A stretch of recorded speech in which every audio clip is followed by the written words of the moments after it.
Hey everyone, got another Bible review for you guys today. This is the Preacher's Bible from John MacArthur, NASB, produced by Steadfast Bibles, a division of 316 Publishing. And I just wanted to go through this really quick and just kind of hit the high points, and then toward the end of the video just kind of show where my quirks are, where I think it hits and where I think it misses. And anyway, so this is a black goatskin cover. Just to talk about the cover, you have 5 raised ribs on the spine, really heavy ribs, and I mean they're heavy, thick ribs, and you got some gold lettering on the. I mean, it looks beautiful. It feels great. Excuse me. It feels great. You have the perimeter stitching for security of the cover, integrity of the cover. And, you know, a small yap. You have 2 ribbons. And when you open it up, you've got a calfskin liner. It feels like a calfskin liner at least. If it's synthetic, then it's fooled me. But it feels soft like a calfskin, and you can almost push the grain a little bit. So that's why it makes me feel like it's not a synthetic. You have your gold gilt line on the interior. It's edge lined. You can almost see there's an additional layer of reinforcement there. I've done that on some of my Bibles that I've bound. You see this tab lays over, and then underneath that tab, while there's another hump there's another layer of reinforcement there. So really stiff end sheet. It appears that it's 2 sheets kind of glued together almost, unless it's just a really thick sheet, but it's glued all the way. I know most people, they talk about it, how it's glued up high. Why do they do that? Well, they do that when they put the edge lining in, then they glue up about another inch, and then these 2 pieces of paper are separate. This one's glued solid. It makes it pretty stiff, which is not bad because it's such a heavy Bible. You kind of need the support because the cover is pretty floppy. I mean, it's not really floppy, but it feels about like what a Schuyler Quintel cover would feel. Maybe actually a little stiffer than a Schuyler Quintel.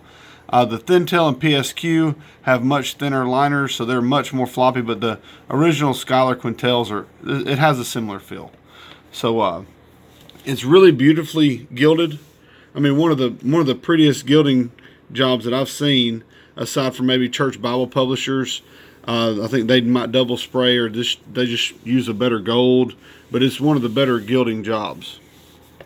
And when you open it up, it's really thick. I mean, you feel like you're turning 5 pages at a time, and you're not. You're turning 1 page at a time.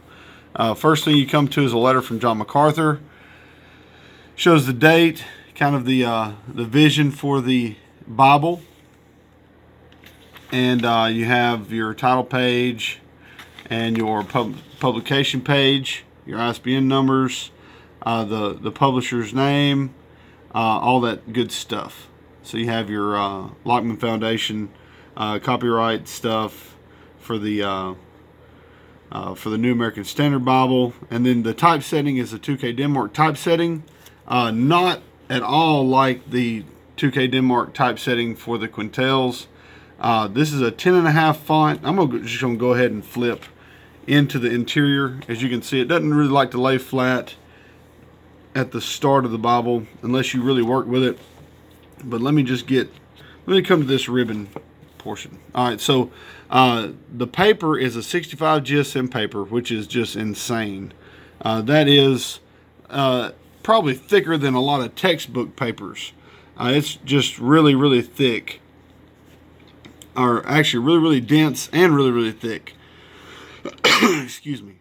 And it's just a really I've never seen paper like this in a Bible, and I'm kind of taken aback by it, but it's almost surreal to see such thick paper in a Bible sold in today.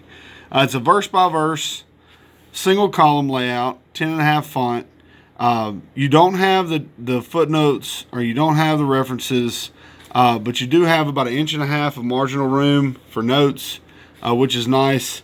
If you have a separate way to do your notes, and if you have, if you write your sermons and you'll have that with you, you can make little notes here and there. This would be perfect for you. So it's really a great layout. Now, I say all this to say that there are some irks, and I'll get to that in just a minute. When you get to the end of the text, it's a black letter text, by the way. You get to the end of the text, you have a concordance, and I'll show you that. You have a nice concordance, and it's built for study, built for notes. Other than it not having a reference system, which I guess if you're developing a sermon, you're going to use the references some, but you'll have a separate Bible that you're going to be referencing from as well. So you could preach with two Bibles, one for your primary text and one for your references. So, and that might be what the purpose of this is, because this is not a portable Bible. This is meant to stay put at one spot. So you get to the end of the concordance and you got these blank sheets. There's no line paper, which I wish they would just have line paper back here, but it's just blank sheets. And then you come to blank cardstock, and then on the back. So you have your back liner with the same gilt line and the back of the cover. Now, some of the things that kind of irk me are this is a $200 Bible. Okay, just remember this is a very expensive Bible. Just as far as the appeal, there's not much yap to protect the block. Now, granted, you could probably use the block as a weapon, but there's not much yap to protect the gilding on the block. One, there are not enough ribbons. Now, the purpose of ribbons, yeah, they keep your place, but when you're using ribbons, you slide them out to the corner and you can turn the pages with them. When you're going from this marker to this marker, that's just too much to turn. And if that makes sense, when I use my Bibles and read my Bibles, I use the ribbons to actually turn the pages. And I think most people do that, or at least most people that read their Bible a whole bunch, that use their ribbons. That's how they use their ribbons. So anyway, not enough ribbons. This grain on this Italian goat skin, it doesn't seem natural to me. I've never seen a pebble grain like this, so well defined on a goat skin. It seems like it's a pressed grain, which doesn't do the leather any favors. So it just doesn't seem like it. The pebble grain goat skins that I've had previously would have inconsistencies here and there, or it would be really deep grain, and then it would lighten up and then get deep, and you would have some variation, and there's just not any. Also, you can see on the spine, my buddy's had this for, I guess, about 2 months or a month and a half, and you can already see some separation between the grains on the rib right there. I hope that doesn't turn into any kind of problem.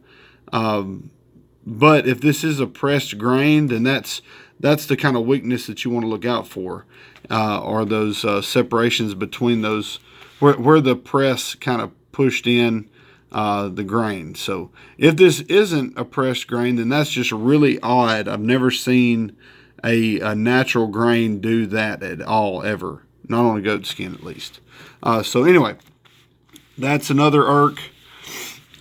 This block, you can see where it's been used by my brother, and you can see it's already starting to have a little concavity facing out from being open.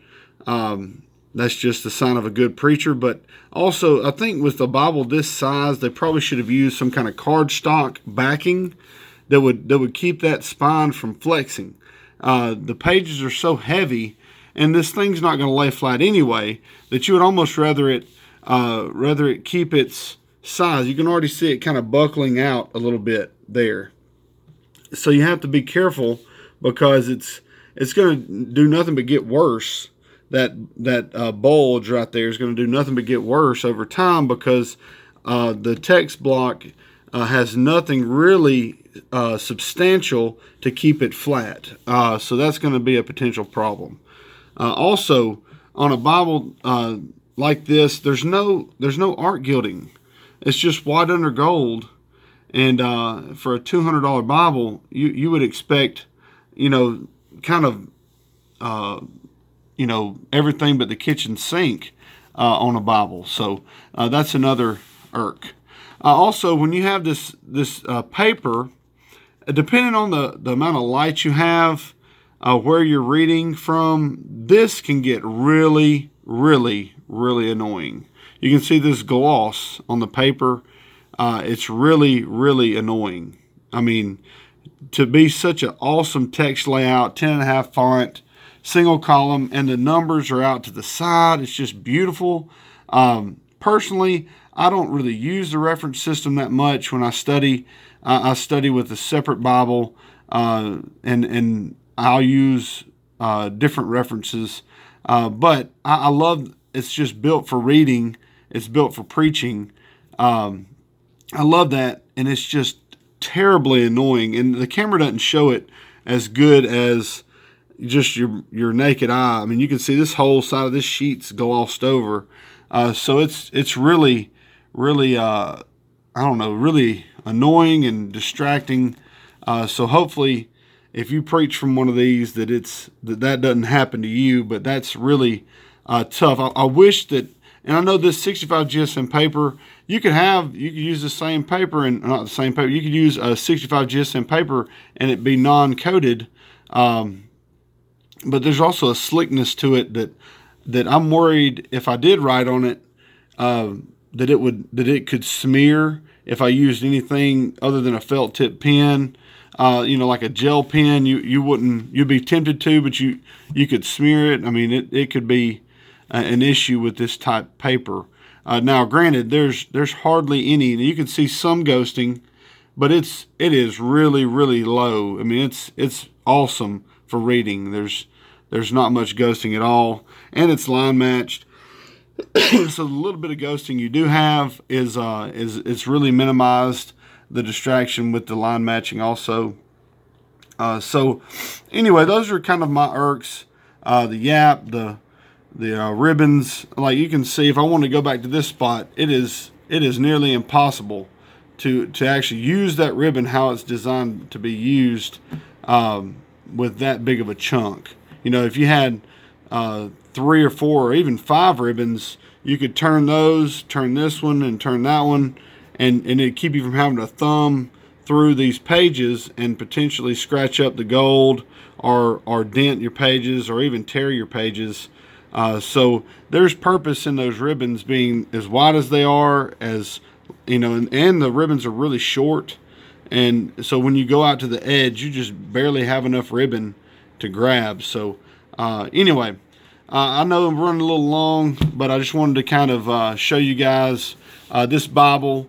I didn't really want to down it, but with all the hype going into this Bible, I really wanted to be real with you guys and gals for a little bit, that this might not be the best thing since sliced bread.